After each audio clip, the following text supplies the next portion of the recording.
A abertura do Poço Carora não é nada semelhante à sua caverna comum.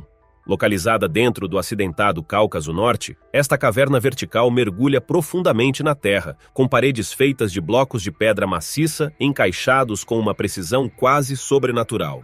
Mas quem construiu essa maravilha subterrânea e quais segredos ela guarda? Poderia ser o portal para uma civilização perdida, um relicário de um tempo em que a tecnologia superava em muito a nossa? A descoberta desta mega construção pré-histórica na Rússia nos convida a questionar os limites da engenharia antiga. Número 1. Desenterrando Carora. O Cáucaso Norte, uma região aninhada dentro da República Cabardino-Balcária da Federação Russa, é um lugar onde as montanhas perfuram o céu e a natureza selvagem se estende até onde a vista alcança. Esta paisagem acidentada, que compartilha fronteiras com as nações do sul do Cáucaso, Geórgia e Azerbaijão, abriga o lendário Monte Elbrus, o pico mais alto de toda a Europa. Durante séculos, o Cáucaso Norte foi o berço de diversas culturas, conhecidas coletivamente como a comunidade Klenar. Entre essas antigas sociedades, a cultura Sin se destaca, deixando um legado que continua a intrigar arqueólogos e historiadores até hoje. Avançando para 2011, em meio a esta terra de história antiga e paisagens deslumbrantes, uma descoberta ocorreu que enviaria ondas de espanto pelo mundo arqueológico. Artur Jaikov, um espeleologista russo e explorador do mundo oculto das cavernas, estava conduzindo pesquisas na região. Enquanto explorava as alturas do pico da montanha Carora, ele se deparou com um local que parecia desafiar a explicação. Ali, oculto no abraço rochoso da montanha, havia um poço vertical que mergulhava profundamente na terra. Sua entrada, formada por duas lajes de pedra paralelas encaixadas com precisão surpreendente, sugeria algo extraordinário abaixo. O poço descia verticalmente por cerca de 40 metros, com paredes feitas de blocos de pedra maciça, tão cuidadosamente dispostos que pareciam desafiar a formação natural.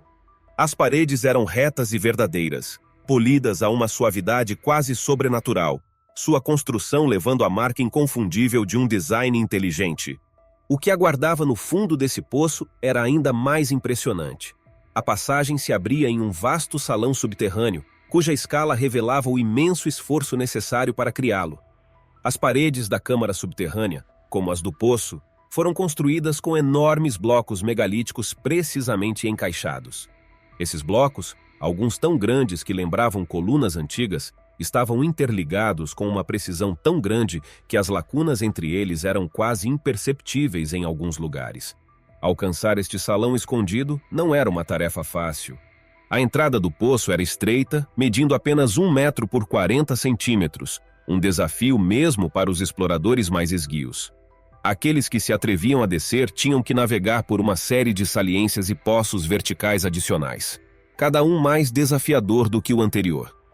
Um poço de 16 metros levava a 2 passagens adicionais, culminando em uma descida final de 10 metros que se abria para o salão subterrâneo de 36 metros de comprimento. As paredes do salão exibiam um nível de artesanato de tirar o fôlego. As emendas entre os blocos de pedra maciça visíveis em algumas áreas apenas serviam para destacar a precisão com que foram encaixadas, criando a ilusão de que as pedras de alguma forma haviam se fundido umas nas outras. Artur Jaikov e sua equipe ficaram em silêncio atônito no coração da montanha. A escala absoluta da estrutura e sua precisão os deixaram sem palavras. Era como nada que eles já tinham visto. A passagem estreita descendo vários metros, com suas paredes polidas, era impressionante por si só. Mas o que realmente capturou sua atenção foi o arco que marcava a transição para o grande salão. Este arco era uma obra-prima da engenharia antiga, sua superfície lisa e polida curvando-se graciosamente acima, como uma parábola gigantesca e perfeitamente formada. O tempo e o esforço necessários para esculpir e polir blocos de pedra tão maciços, sem mencionar encaixá-los com tanta precisão, eram estonteantes de se contemplar. Jaikov, com base em seus anos de experiência explorando estruturas subterrâneas antigas, não pôde deixar de traçar paralelos entre o Poço Carora e as câmaras internas das pirâmides egípcias. As paredes megalíticas, tão cuidadosamente encaixadas, eram semelhantes às encontradas na grande galeria dentro da grande pirâmide de Gizé. Mesmo as dimensões dos blocos usados em ambas as estruturas eram estranhamente semelhantes. Essa semelhança com uma das estruturas mais enigmáticas e tecnologicamente avançadas do mundo antigo alimentou especulações sobre o propósito do complexo Carora. Poderia ser que esta maravilha subterrânea, escondida nas montanhas do Cáucaso, servisse a uma função tão avançada? Seu verdadeiro propósito perdido na névoa do tempo. Este poço impressionante seria apenas uma pequena parte de um complexo muito maior, esperando para ser redescoberto? Número 2. A perigosa exploração do Poço Carora. Arthur Jacob, após descobrir o poço, aventurou-se em suas profundezas muitas vezes, pelo menos 15 no total. Cada descida à terra estava cheia de perigo, já que Arthur desconsiderava protocolos básicos de segurança. Apenas uma pessoa permanecia no topo para segurá-lo, e ele dependia de ferramentas rudimentares, como uma simples corda doméstica. Idealmente, ele precisava de 2 cordas, cada uma de 100 metros de comprimento, uma para a linha principal e outra para a segurança, mas estas só seriam suficientes para 3 ou 4 descidas, no máximo. A expedição também exigia uma variedade de equipamentos especializados e maquinaria. Mesmo alcançar a base da estrutura, era um desafio digno de alpinistas experientes. A descida era um teste de agilidade e resistência e demorava mais de 1 hora. A subida de volta era ainda mais extenuante. Apenas aqueles com ampla experiência em escalada podiam suportar as exigências físicas de explorar o poço. No entanto, os desafios estavam longe de terminar. Jacob e sua equipe estavam cientes de que eles haviam apenas arranhado a superfície do labirinto subterrâneo. Indícios de passagens e câmaras inexploradas sussurravam das profundezas, tentando-os a seguir mais fundo no abraço da montanha. A vasta escala do poço descoberto era assustadora, sua vastidão sugerindo uma rede ainda mais extensa oculta à vista. A sensação de ar fresco fluindo, não da entrada do poço acima, mas parecendo emanar das próprias paredes da câmara, alimentou sua crença de que a estrutura se estendia muito mais profundamente na terra. Imperturbável, a equipe avançou, aventurando-se 100 metros mais fundo no desconhecido. Seu progresso, no entanto, foi abruptamente interrompido por uma rede de passagens estreitas bloqueadas por deslizamentos de rochas, barreiras intransponíveis erguidas pela mão implacável do tempo. Apesar das limitações, as fotografias que Jacob tirou durante essas expedições perigosas falavam volumes. As imagens capturaram a essência da grandeza da estrutura e demonstraram que este era um local significativo e intrigante, que merecia uma investigação minuciosa.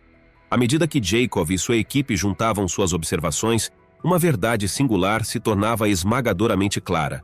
O Poço Carora não era produto de forças naturais. O que cimentou essa conclusão foi a pura singularidade da estrutura. Ela possuía uma coleção de características nunca vistas em qualquer sistema de cavernas conhecido na Terra.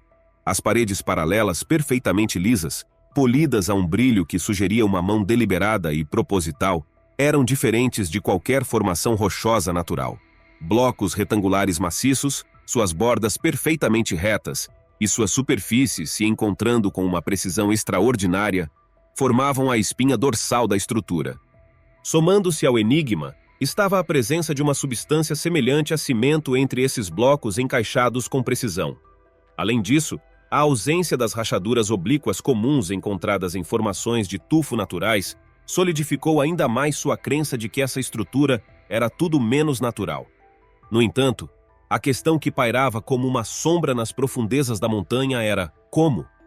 Como uma civilização antiga, limitada pelas ferramentas e tecnologias de seu tempo, poderia ter realizado tal façanha de engenharia? Como eles criaram uma estrutura tão complexa e sofisticada no profundo abraço da Terra? A própria existência do Poço Carora desafiava o entendimento convencional das técnicas de construção antigas. Sugeriu uma tecnologia perdida, um domínio da arte de trabalhar a pedra e da engenharia que parecia pertencer mais ao reino do mito. Número 3. Teorias e mistérios em torno do Poço Carora. A descoberta do Poço Carora desencadeou uma tempestade de especulação. Teorias sobre seu propósito se espalharam rapidamente, variando do mundano ao absolutamente fantástico. Alguns propuseram que ele servia como um vasto depósito antigo, enquanto outros, cativados pela pura improbabilidade de sua construção, sussurravam sobre envolvimento extraterrestre. As investigações iniciais, no entanto, não forneceram respostas fáceis. Nenhum traço de habitação humana, artefatos, ferramentas ou restos esqueléticos foram encontrados nas profundezas do poço. No entanto, essa ausência de evidências fez pouco para diminuir a curiosidade dos pesquisadores. Muitos acreditavam que a estrutura, dadas suas características incomuns, nunca foi destinada a ser uma moradia. Seu propósito, argumentavam, estava em outro lugar, em um reino além da compreensão convencional. Atraído pelo fascínio do desconhecido, Vadim Chernov, o chefe do Cosmopo, uma organização renomada dedicada ao estudo de anomalias em toda a Rússia, organizou uma expedição ao local. Juntando-se a Arthur Jaikov, Chernov e sua equipe aventuraram-se nas profundezas subterrâneas, seus movimentos documentados para um programa de televisão russo. Chernov, ao explorar as seções do poço, fez desenhos detalhados capturando as medidas precisas e a escala da estrutura, apenas aprofundando o mistério. O Poço Carora, quando comparado a sistemas de cavernas conhecidos em todo o mundo, destacava-se como uma anomalia. Mesmo um modelo tridimensional do poço, justaposto contra a imponente silhueta de um foguete espacial da era soviética, destacava sua natureza artificial. A questão da verdadeira profundidade do poço e o que poderia estar escondido ainda mais abaixo da superfície acrescentava outra camada de intriga. Mas a pergunta mais premente permanecia sem resposta. Qual era seu propósito? Chernov, com base em sua vasta experiência com fenômenos inexplicáveis, propôs que a estrutura servia a uma função superior. Ele argumentou que as passagens estreitas, algumas mal largas o suficiente para acomodar uma criança, e os inúmeros buracos impossivelmente pequenos que pontilhavam as paredes nunca foram destinados à passagem humana. Essas pequenas cavidades, ele observou, se estendiam profundamente na rocha, suas profundezas não iluminadas mesmo pelos poderosos feixes de suas lanternas. Ele traçou paralelos com as cavidades misteriosas encontradas nas pirâmides do Egito, espaços aparentemente inadequados para a ocupação humana, mas que sugerem um entendimento sofisticado de tecnologias desconhecidas. A comparação de Chernov com os enigmáticos poços encontrados nas pirâmides egípcias não foi meramente uma observação casual. Os antigos egípcios, renomados por sua proeza arquitetônica, também construíram estruturas subterrâneas elaboradas, cujo propósito permanece envolto em mistério. Esses poços, mergulhando profundamente na terra, frequentemente terminavam em câmaras que não tinham uma função óbvia. Como seus equivalentes no Poço Carora, esses espaços não possuíam qualquer meio prático de acesso humano, sem escadas de mão, sem suportes. O Poço Carora, com sua própria coleção de características inexplicáveis, parecia sussurrar sobre um enigma antigo semelhante. Enquanto sua função permanecia fora de alcance, a precisão de sua construção e a escala absoluta do empreendimento apontavam para um propósito deliberado e cuidadosamente considerado. Era um quebra-cabeça que exigia ser resolvido. Vadim Chernov só podia oferecer palpites informados. Ele propôs que o poço poderia ter servido como uma instalação subterrânea, talvez um local para o cultivo de plantas especializadas, um componente oculto de um complexo industrial antigo, ou mesmo um ressonador projetado para aproveitar energias desconhecidas. Ele cogitou a possibilidade de que fosse um dispositivo sofisticado para monitorar a atividade sísmica, ou talvez até um gerador capaz de aproveitar as correntes de energia natural da Terra. Outros pesquisadores, intrigados pelas características incomuns do local, ofereceram explicações alternativas. Alguns especularam que o Poço Carora foi outrora parte de uma estrutura muito maior. Talvez a fundação subterrânea de uma colossal pirâmide que uma vez adornou o cume da montanha, há muito desaparecida sob a marcha implacável do tempo.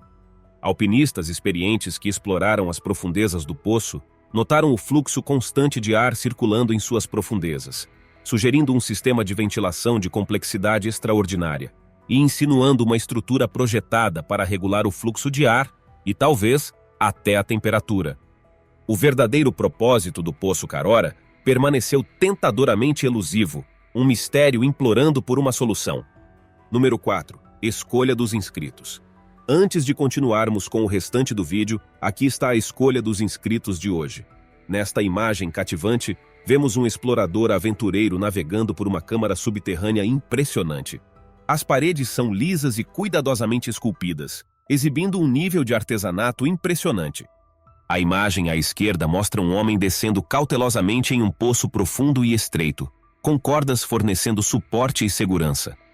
À direita, temos um vislumbre da perspectiva do explorador, enquanto ele se aventura mais fundo neste mundo subterrâneo misterioso, revelando outra passagem estreita esculpida na rocha sólida.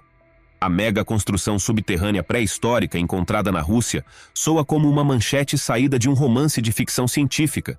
No entanto, esta imagem traz essa história à vida. A escala e complexidade absolutas da estrutura sugerem que ela foi criada por uma civilização avançada, cuja habilidade em engenharia estava muito à frente de seu tempo. Quem construiu isso? Qual era seu propósito? Poderia ter sido um abrigo, um local religioso ou talvez uma instalação de armazenamento para algum tesouro antigo? As perguntas são infinitas e os mistérios profundos. Quais são suas teorias sobre o propósito desta maravilha subterrânea? Você já se deparou com descobertas semelhantes que desafiam a mente? Deixe-nos saber nos comentários abaixo. Número 5. Perseguições nazistas, lendas antigas e fins trágicos. Embora a natureza precisa da estrutura subterrânea permaneça envolta em mistério, uma coisa era certa para aqueles que se aventuraram em suas profundezas. Era, indiscutivelmente, o produto de um design inteligente. Uma criação artificial complexa, em contraste marcante com o mundo natural que a cercava. Mas, se este era de fato um relicário de uma civilização pré-histórica, como poderia uma descoberta tão monumental ter permanecido escondida por milênios? A verdade é que alguns poucos seletos estavam cientes do complexo subterrâneo muito antes da expedição inovadora de Arthur Jacob. Seu conhecimento, no entanto, estava longe do domínio público. Jacob dedicou anos para descobrir os segredos deste mundo oculto. Sua busca foi alimentada por um mergulho profundo nos registros históricos do regime nazista. Adolf Hitler e seu círculo interno eram crentes fervorosos no ocultismo, uma visão de mundo que se alinhava perfeitamente com as doutrinas esotéricas da sociedade Thule. Este grupo estava obcecado com a ideia de uma raça ariana primordial, um povo superior cujas origens e glória eles buscavam ressuscitar. Hitler, intoxicado por essa ideologia, estava convencido de que os arianos tinham uma vez dominado a Índia, apenas para degenerar através do cruzamento com a população local. Seu desprezo pela Índia e seu povo era profundo, um sentimento que ele expressava com regularidade venenosa em seus discursos e escritos. Este sistema de crenças distorcido estava ligado a outro mito, a cidade perdida de Atlântida. De acordo com a lenda, esta ilha lendária era o lar de uma população ariana de sangue puro, antes de ser engolida pelo oceano em um evento cataclísmico. Os sobreviventes desta catástrofe, assim dizia a história, teriam migrado para refúgios mais seguros, um dos quais se acreditava ser a região do Himalaia. O Tibete, com sua altitude imponente e localização remota, era visto como o refúgio final, um lugar onde os remanescentes desta raça ariana idealizada poderiam ter encontrado abrigo. Heinrich Himmler, um político alemão nazista de alto escalão e líder da SS e da Gestapo, estava completamente cativado por essas noções fantásticas. Sua obsessão o levou a estabelecer a Ahnenerbe, uma instituição de pesquisa sinistra disfarçada de academia, dedicada a explorar a herança ancestral da raça ariana. A Ahnenerbe era, na realidade, uma ferramenta para servir à ideologia distorcida do regime nazista. Sob o disfarce de busca acadêmica, a organização mergulhou nas águas turvas do ocultismo, buscando descobrir segredos antigos que pudessem ser usados para seus propósitos nefastos. Uma das buscas mais fervorosas da Ahnenerbe era a busca por Shambhala, uma cidade subterrânea mítica, supostamente possuidora de poder inimaginável e tecnologia avançada. Essa obsessão foi impulsionada pela crença de que Shambhala era o berço da raça ariana e que, ao desvendar seus segredos, os nazistas poderiam solidificar suas alegações de superioridade racial. O Tibete, com seu fascínio místico e afastamento geográfico, tornou-se um foco para essas expedições. Era visto como um potencial portal para este reino oculto, um lugar onde os remanescentes de uma civilização ariana pura poderiam ainda existir. No final da década de 1930, um véu de exploração científica encobriu um propósito mais sombrio, à medida que o regime nazista despachou uma expedição ao Tibete. Foi liderada por Ernst Schäfer, um zoólogo com afiliação à SS. Embora ostensivamente focada em estudos botânicos e antropológicos, o verdadeiro objetivo era muito mais sinistro. A expedição era uma missão secreta para desenterrar a mítica Shambhala, uma cidade subterrânea que se acreditava possuir conhecimento e tecnologia antigos, capazes de fortalecer a máquina de guerra nazista. Alguns anos depois, no verão de 1942, o exército alemão lançou a Operação Edelweiss, uma ofensiva maciça destinada a capturar a região petrolífera do Cáucaso, particularmente os cobiçados campos de petróleo de Baku, no Azerbaijão. Este movimento estratégico foi impulsionado pela necessidade desesperada de combustível para sustentar o esforço de guerra implacável do Wehrmacht. Além da busca por recursos materiais, o Cáucaso tinha um fascínio quase místico para os ideólogos nazistas.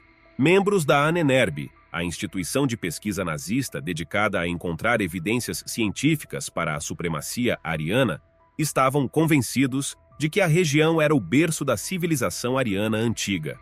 Eles vislumbravam vastas cidades subterrâneas, repositórios de conhecimento e tecnologia perdidos, que poderiam ser aproveitados para solidificar sua visão de superioridade racial. Parece que os alemães chegaram perto de descobrir o poço subterrâneo Karora.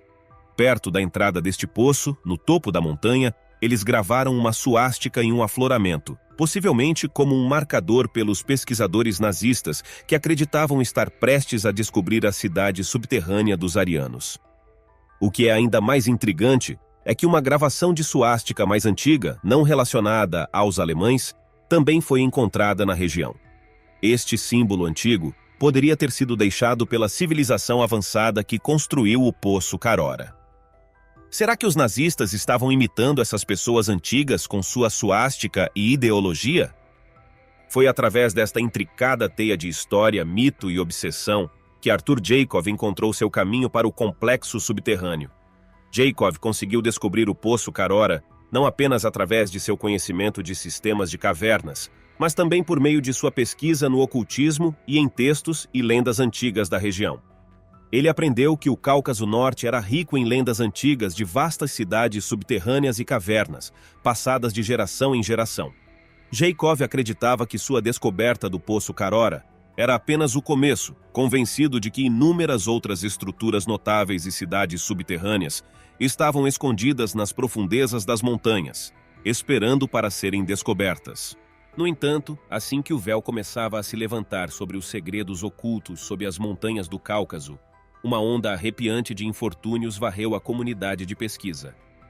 Arthur Jacob, o homem que dedicou sua vida a desvendar os mistérios da região, encontrou um fim trágico em um acidente de carro aparentemente aleatório.